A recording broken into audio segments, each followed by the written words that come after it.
প্রেমের ঠাকুরানী শ্রীমতী রাধারানী সকল বৈষ্ণবদের প্রতিনিধি।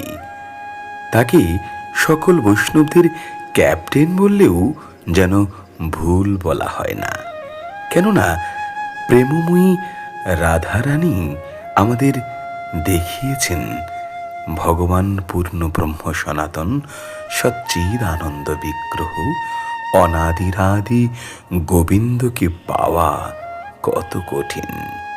আসলে তিনি সকল ভক্তদের প্রতিনিধি। পূর্ণ ব্রহ্ম সনাতন তিনি অনন্ত কোটি বিশ্ব ব্রহ্মাণ্ডের মালিক। তিনি চাইলেই সব কিছুই পেতে পারেন, তবু একা একা আনন্দ উপভোগ করতে পারছিলেন না।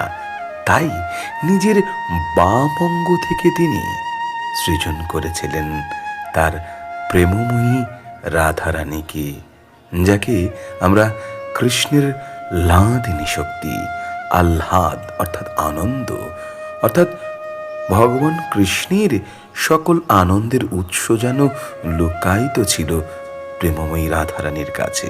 তাই তো রাধারানী একদিক থেকে সকল ভক্তদের প্রতিনিধি, অন্যদিক থেকে তিনি পূর্ণ ব্রহ্ম সনাতন 64 গুণান্বিত ভগবান কৃষ্ণচন্দ্রের লাদিনী শক্তি।